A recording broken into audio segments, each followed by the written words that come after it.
días. Un saludito en los corazones de Jesús y de María. Hoy es un día muy especial. Hoy nuestra Santa Iglesia celebra el Día de la Inmaculada Concepción.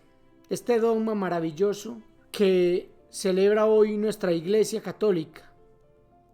Vamos a ponernos en la presencia de Dios, en el nombre del Padre, del Hijo y del Espíritu Santo. Amén. Ven, Espíritu Santo, ven por medio de la poderosa intercesión del Inmaculado Corazón de María, tu amadísima esposa. Ven, Espíritu Santo de Dios, ven por medio de la poderosa intercesión del Inmaculado Corazón de María, tu amadísima esposa. Ven, Espíritu Santo, ven a través del Inmaculado Corazón de María, tu amadísima esposa. Amén. Señor Dios Todopoderoso, Creador del cielo y de la tierra, y de todo cuanto en él existe, te doy gracias, Señor, porque una vez más nos permites y nos das la oportunidad de meditar tu palabra, de escudriñar tu santa palabra. Te doy gracias, Señor, y te pido que me llenes de sabiduría, de luz, para poder hablar de tu Madre Santísima, con la verdadera humildad, con el verdadero amor que debe hacerlo todo cristiano católico. Te pido, Señor, que me llenes de luz y sabiduría. Te pido, Señor, que nos regales la gracia de amar cada vez más a María. Sabemos que nunca la vamos a amar como la amas tú. Como decía cierto santo, de María nunca bastante. Nunca podremos ensalzar a María como la ensalzas tú, como la amas tú, Señor. Te doy gracias, Señor, por esta oportunidad, y que todo sea para la gloria del Padre, del Hijo y del Espíritu Santo. Amén. Bueno, la Inmaculada Concepción es un término usado para referirse al nacimiento de María, exenta del pecado original. Este término no se encuentra en la Biblia, así como tampoco se encuentra el término de Trinidad, el término de purgatorio, y otros términos que tampoco encontramos en la Biblia, mas sin embargo, todas las doctrinas y los fundamentos de todas las enseñanzas de los católicos son bíblicos.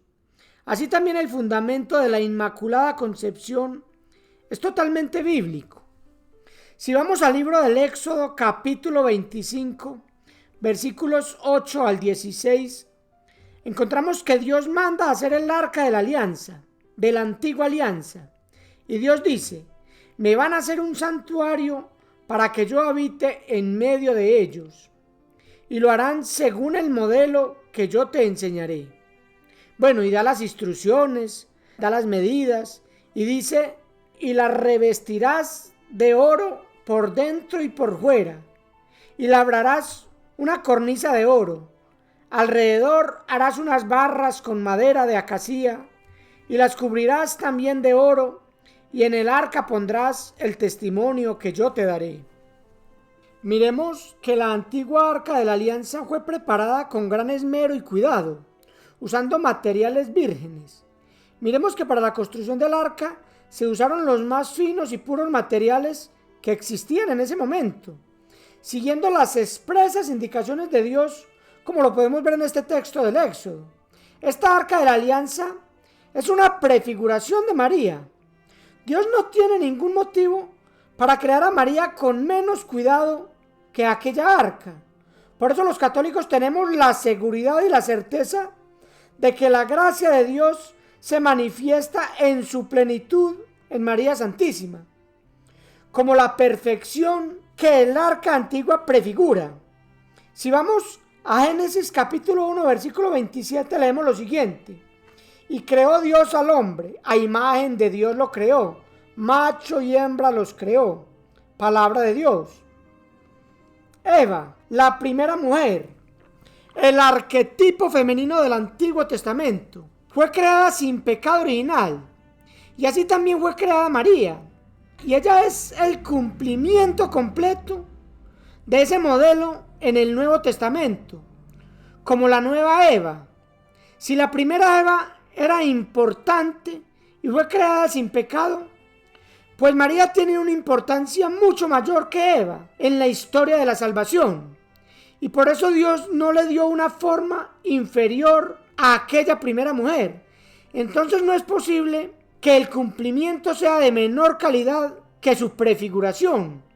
Tampoco se puede siquiera pensar que la nueva arca que daría vida humana al Dios prometido, al Emanuel en medio de nosotros, estuviera manchada por el pecado original, siendo que su modelo, el arca del pacto, fue construida con materiales preciosos e intachables.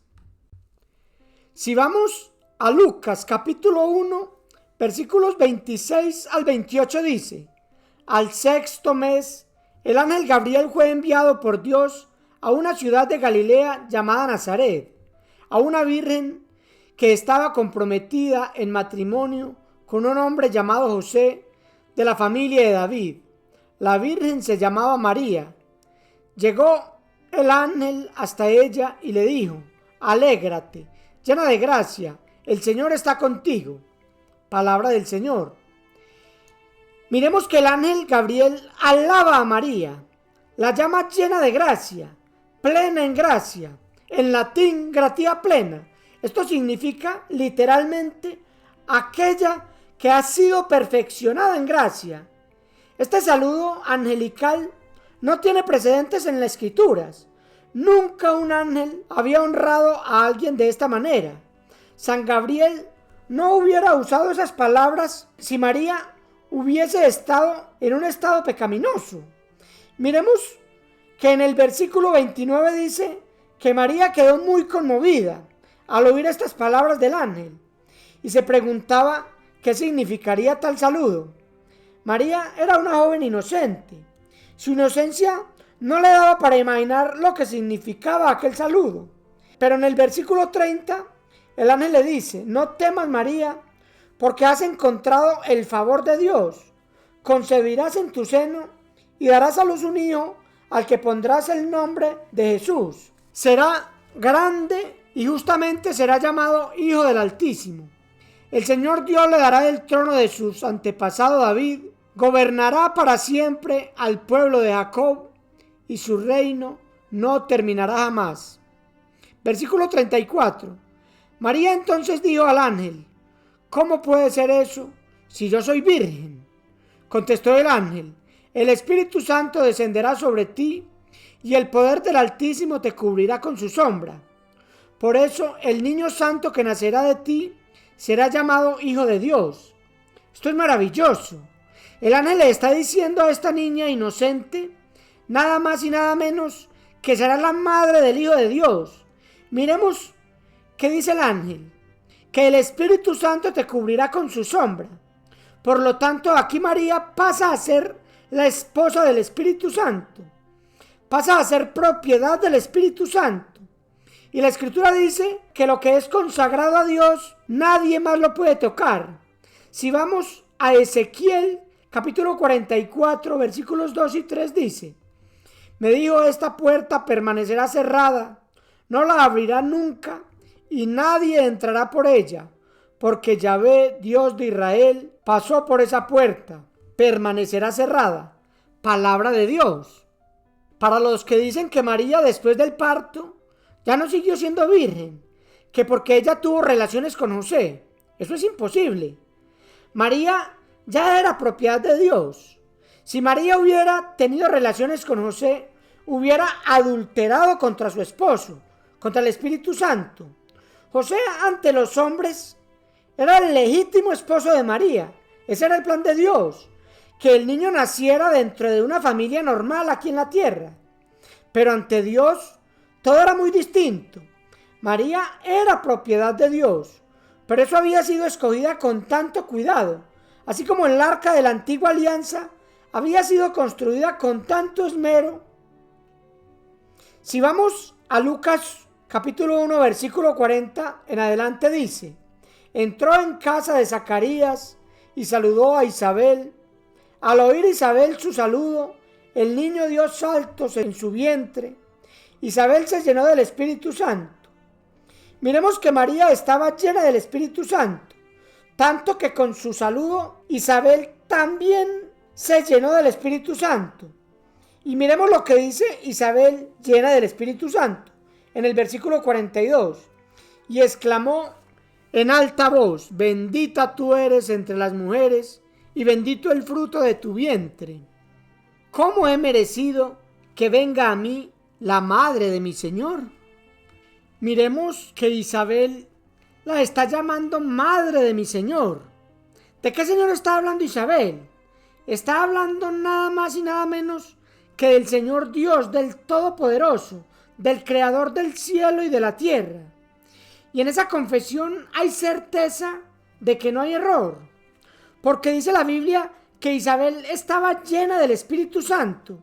Por lo tanto, era el mismo Espíritu Santo el que hablaba por boca de Isabel. No puede haber error aquí.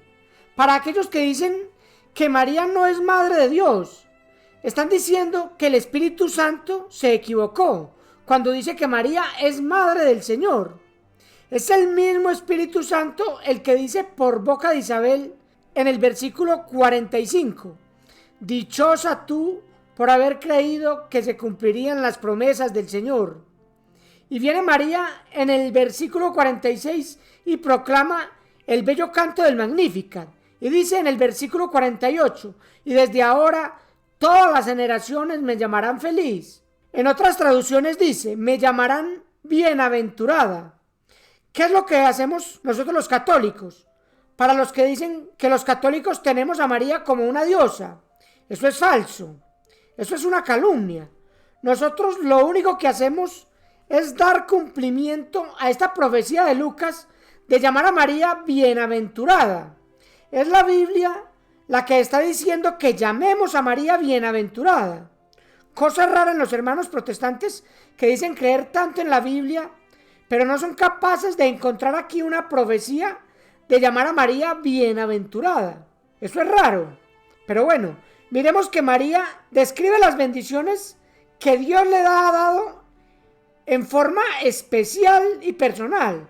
No habla en nombre de toda la humanidad o en nombre de los pecadores, no. María reconoce que Dios ha hecho con ella algo singular, algo especial, algo único. Si vamos a Apocalipsis 21-27, leemos: nada manchado entra en ella, ni los que cometen maldad y mentiras, sino solamente los inscritos en el libro de la vida del Cordero. Palabra de Dios. En esta referencia de San Juan a la santidad de la Jerusalén celestial, nos es útil para entender que la vida humana de Jesús no puede haber sido formada dentro de una persona tocada por el pecado original. Dios simplemente no puede estar en comunión con el pecado. Esa es justamente la razón por la cual los pecadores no pueden entrar en el cielo, como lo dice Apocalipsis 21-27. Bueno, ahora voy a tratar de explicar quién es la Inmaculada Concepción. Vamos a irnos adentrando en este misterio y para eso vamos al Catecismo de la Iglesia Católica. Vamos al numeral 490, leo: para ser la madre del Salvador, María fue dotada por Dios con dones a la medida de una misión tan importante. El ángel Gabriel, en el momento de la anunciación, la saludó como llena de gracia.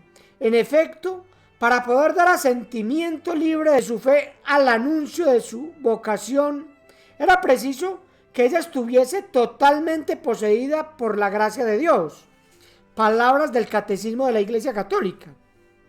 Bueno, esto nos da una idea y nos dice que María fue dotada por Dios para poder ser la madre del Salvador. Es decir, que todo lo que nosotros los católicos creemos de María, que todos los méritos, que todos los atributos, que toda la veneración que le rendimos a María, tiene que ver obligatoriamente con un don de Dios hacia ella.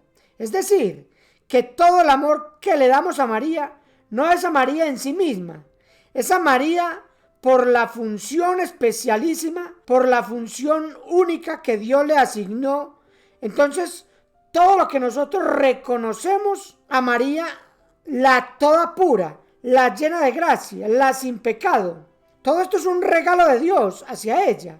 Es decir, al reconocerle a María todos estos méritos, le estamos reconociendo a Dios su grandeza y su magnificencia inefable, que tiene detalles de amor tan grandes con sus criaturas. Pues es claro que María, por la misión que le tocaba desempeñar, fue dotada por Dios con estas gracias. Bueno, hay algunas personas que se atreven a afirmar que Dios utilizó a María como si fuera un vientre de alquiler, como lo hacen los famosos, y muchas personas, que nosotros como cristianos sabemos que todas estas cosas son abominables a los ojos de Dios. Y estas personas aseguran que Dios solo utilizó a María para su propósito. Pero nosotros los católicos sabemos que Dios no es así.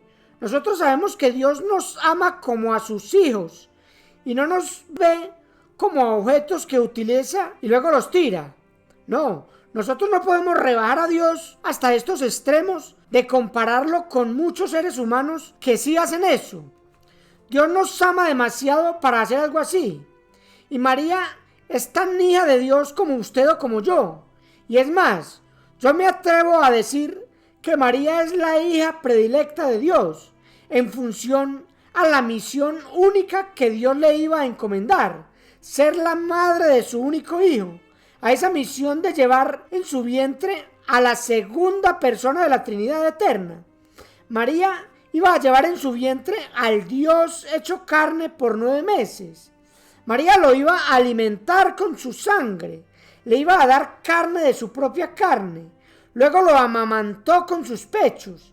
Ella le enseñó a dar sus primeros pasos.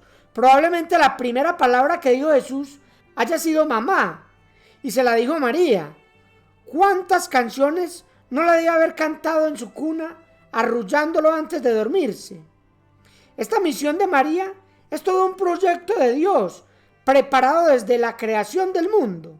Bueno, ahora vamos a ver qué no es la Inmaculada Concepción. Muchas personas piensan que nuestra Madre Santísima fue concebida de la misma manera que nuestro Señor Jesucristo.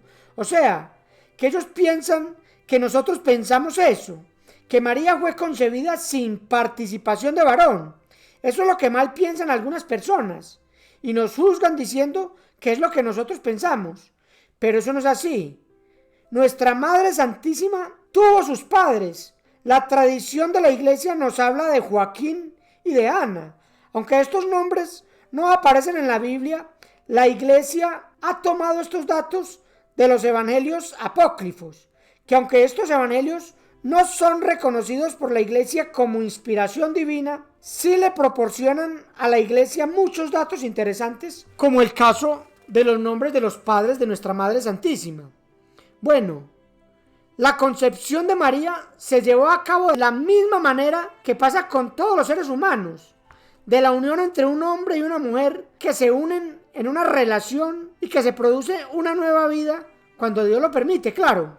No se está diciendo que la Inmaculada Concepción haya sido una concepción virginal como si fue la concepción de nuestro Señor Jesucristo, que no hubo intervención de varón. Y esta es una diferencia que tenemos que tener muy en cuenta todos los católicos.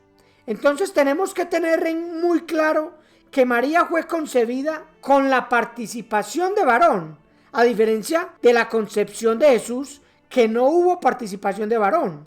La Inmaculada Concepción se va a referir es al momento de la concepción de la Santísima Virgen María en el seno de su madre.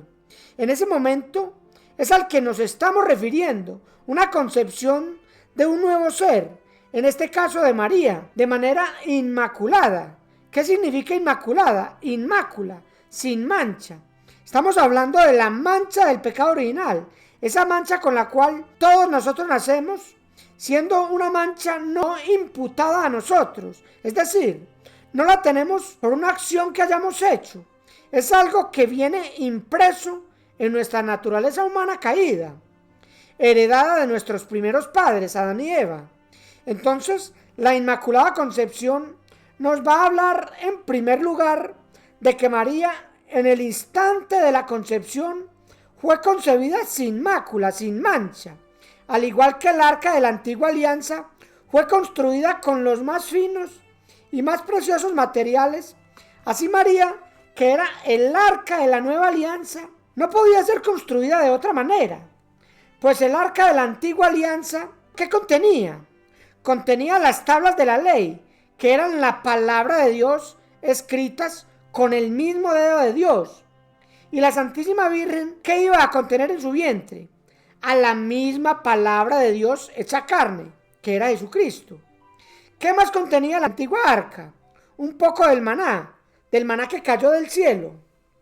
¿Y qué iba a contener la nueva arca? El verdadero pan que bajó del cielo, que es Jesucristo. Bueno, la Iglesia siempre ha dicho que el arca de la antigua alianza es una prefigura de María, arca de la nueva alianza. Al decir Inmaculada Concepción, estamos hablando de los favores tan grandes que Dios hizo en favor de María, por la misión que le había confiado. Bueno, ¿y qué fue lo que le ganó este favor tan grande a María? Fueron los méritos de Cristo, la sangre de Cristo, de manera anticipada, porque lo que Dios ha hecho en María, preservándola de todo pecado desde el mismo instante de su concepción, es hacerla toda santa, toda llena de gracia, según dice Lucas 1:28, salve, llena de gracia, en griego, kecharitomene. Esto significa un participio pasivo perfecto, que María desde antes, durante y después de su vida en esta tierra es llena toda de gracia. Pero esa llena de gracia habla de una acción que un tercero hizo en ella, una acción que Dios hizo que María sea llena de gracia. Y eso es acción totalmente de Dios, no es un mérito de María. Dios la llena toda de gracia, y donde está la gracia plena, el pecado no tiene cabida, el pecado no tiene lugar. Donde está la gracia en plenitud, ahí el pecado no puede existir. Bueno, lo que queremos decir con esto es que María, al ser toda llena de gracia, es toda santa, es inmaculada. Pero ese no es el plan de Dios únicamente para María. Ese es un plan al cual nosotros también estamos llamados. San Pablo, en su carta a los Efesios, lo deja muy claro. Vamos a Efesios capítulo 1, versículos 3 y 4. Leo: bendito sea Dios, Padre de Cristo Jesús nuestro Señor, que nos ha bendecido en el cielo, en Cristo, con toda clase de bendiciones espirituales. En Cristo Dios nos eligió antes de que creara el mundo para estar en su presencia, santos y sin mancha. Palabra de Dios. Miremos que Dios nos ha elegido desde antes de la creación del mundo para ser santos e inmaculados. Este es el plan de Dios, que en María ha hecho de forma anticipada, preservándola de todo pecado. Pero el plan de Dios realmente es que todos seamos santos e inmaculados. Nosotros, a través de un acto de reparación, a través de la sangre de Cristo. En cambio, en María, la sangre de Cristo actúa de forma preventiva. ¿Cómo puede alguien pensar que Dios no quiera conceder que María fuera inmaculada, cuando la misma palabra de Dios dice que Dios nos ha elegido a todos desde antes de la creación del mundo para ser santos e inmaculados? El beato Duns Scoto, defensor de la Inmaculada Concepción, decía: Dios pudo, Dios quiso, Dios así lo hizo. Si Dios pudo y no quiso, no es hijo. Si Dios quiso y no pudo, no es Dios. Digamos pues que pudo y quiso, porque es Dios y es hijo. Jesucristo, por amor a su madre y honrando el cuarto mandamiento, preserva a su madre de todo pecado desde antes, durante y por siempre. Bueno, ahora vamos a hablar un poco de lo que es un dogma. Un dogma, como lo dijo en su momento el cardenal Ratzinger, después Papa Benedicto XVI, dio esta explicación muy concreta y muy sencilla, pero que todo católico debe saber. Un dogma es la correcta interpretación de las Sagradas Escrituras. Eso es lo que es un dogma. A eso es a lo que nos referimos los católicos cuando hablamos de un dogma. La Iglesia Católica, a través de la tradición y respecto a la Virgen María, habla de 4 dogmas. 1. Su Inmaculada Concepción, que es el que nos ocupa hoy, del que estamos hablando hoy. 2. Su maternidad divina. 3. Su perpetua virginidad. 4. Su asunción a los cielos en cuerpo y alma. Bueno, el dogma de la Inmaculada Concepción fue proclamado en el año de 1854 por el Papa Pío IX. Entonces, hasta el año de 1854, la Iglesia no pensaba que María era la Inmaculada Concepción. Claro que no. La Iglesia siempre creyó y enseñó que María era la Inmaculada Concepción desde los primeros siglos. La Iglesia, ¿por qué declara un dogma como dogma de fe? La Iglesia declara alguna verdad como dogma de fe cuando esta verdad se ve amenazada, cuando sale algún hereje diciendo o tratando de negar estas verdades. Entonces la Iglesia lo declara como dogma de fe. Ya pueden decir lo que quieran, cada quien puede decir su propia verdad, pero ya la Iglesia se ha pronunciado, ha dicho cuál es la única verdad, la verdad verdadera. Esto puede sonar como un capricho de la Iglesia, pero no es así. Cuando el Papa habla de cátedra, hay certeza de que no falla. Y Dios siempre lo confirma después, con el paso del tiempo. En este caso, la confirmación por parte de Dios llegó en el año de 1858. A los 4 años de declarado este dogma, se aparece la Virgen a Bernadette Soubirous, en Francia, en la cueva de Massabielle. Hay que tener en cuenta que Bernadette era una niña ignorante, sin estudios. Ella misma dice que si la Virgen hubiera encontrado a alguien más ignorante que a ella, seguro que hubiera elegido a esa persona en vez de ella. El párroco del pueblo le dice que le pregunte a la Virgen quién es ella. Y Bernadette le pregunta a la Virgen que cuál es su nombre, a lo cual ella responde: yo soy la Inmaculada Concepción. La niña se fue a decirle al sacerdote sin saber qué significaba eso, y se fue repitiendo por todo el camino para que no se le fuera a olvidar. Y cuando llegó donde el sacerdote le dijo que la señora le había dicho que era la Inmaculada Concepción, el sacerdote, aunque estaba muy reacio y muy escéptico a creer con este dato, cambió de parecer, ya que conocía a Bernadette y sabía que ella no se podía haber inventado semejante cosa.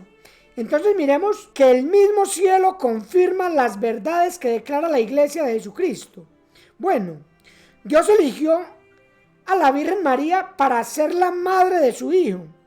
Ella, llena de gracia, es la fruta más excelente de la redención desde el primer instante de su concepción. Fue totalmente preservada de la mancha del pecado original y permaneció pura de todo pecado personal a lo largo de toda su vida. Ahora vamos a ver cuál es el paralelismo entre la Virgen María y Eva. Adán y Eva fueron creados inmaculados, sin pecado original, pero ambos cayeron en desgracia y a través de ellos la humanidad estaba destinada a pecar, a cargar con ese pecado contraído por nuestros primeros padres. Jesús y María también fueron concebidos inmaculados. Ambos permanecieron fieles y a través de ellos la humanidad fue redimida del pecado. Jesús es por tanto el nuevo Adán y María la nueva Eva. El catecismo señala que María, en efecto, como dice San Irineo, por su obediencia fue causa de la salvación propia y de la de todo el género humano. Por eso no pocos padres antiguos en su predicación coincidieron con él en afirmar que el nudo de la desobediencia de Eva lo desató la obediencia de María.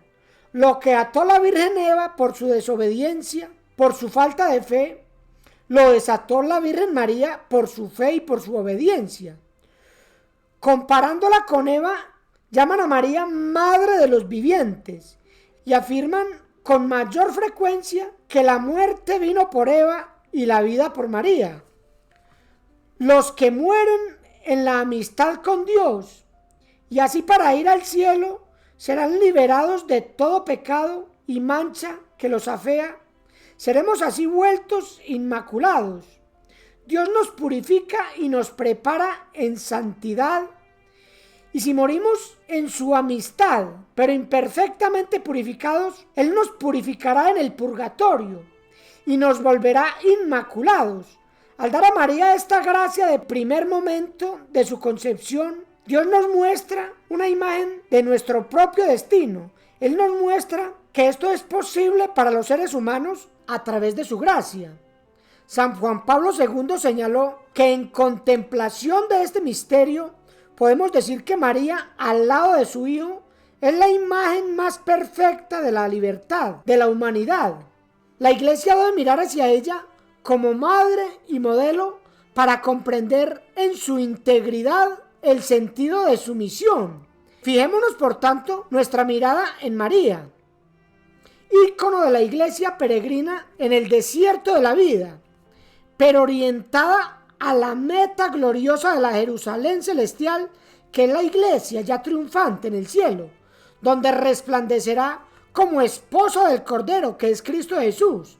Bueno, ¿era necesario que María fuera inmaculada en su concepción para que pudiera ser madre de Jesús? No. La Iglesia solo habla de la Inmaculada Concepción como algo que era apropiado, algo que hizo de María una morada apropiada, es decir, una vivienda adecuada para el Hijo de Dios.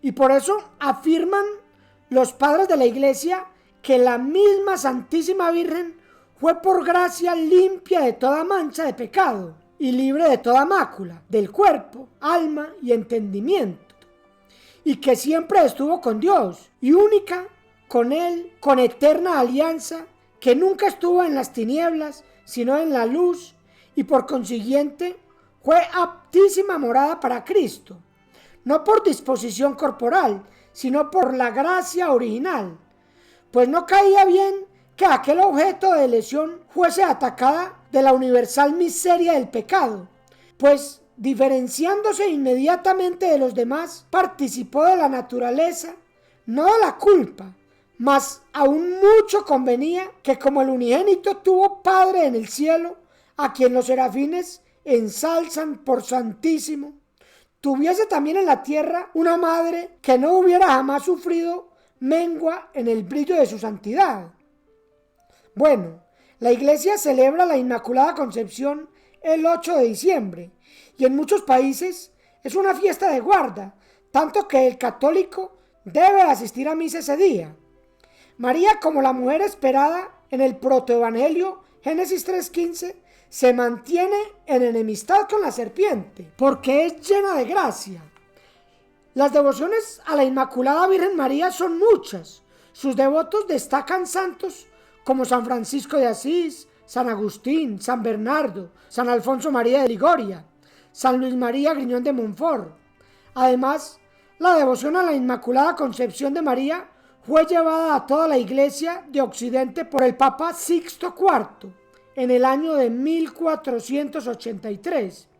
Y el camino para la definición dogmática de la Inmaculada Concepción de María fue trazado por el franciscano Duns Scoto. Se dice que éste, al encontrarse frente a una estatua de la Virgen María, hizo esta petición: «Oh Virgen Sacrosanta, dadme las palabras propias para hablar bien de ti». Bueno, vamos a ver que la Inmaculada Concepción, más que ser un dogma de fe para los católicos, es una persona. Y este título de nobleza que le damos a nuestra Madre nos habla más bien de su identidad, de su nombre. Incluso yo me atrevo a decir que con este nombre es como se le conoce en el cielo, con el nombre de Inmaculada. Bueno, vamos a terminar aquí con esta enseñanza sobre la Inmaculada Concepción.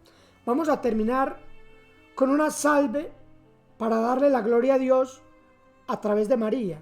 Dios te salve María, llena eres de gracia, el Señor es contigo. Bendita tú eres entre todas las mujeres, y bendito es el fruto de tu vientre Jesús. Santa María, Madre de Dios, ruega por nosotros pecadores, ahora y en la hora de nuestra muerte. Amén. Gloria al Padre, al Hijo y al Espíritu Santo, como era en un principio, es ahora y siempre, por los siglos de los siglos. Amén. Bueno, si le gustó esta enseñanza, dele like, suscríbase al canal y comparta el videito con sus familiares, amigos. Nos veremos en un próximo video. Fue tu humildad lo que agradó a Dios. Fue tu sencillez y tu devoción. Fue el siempre estar dispuesta por practicar la obediencia, encontrar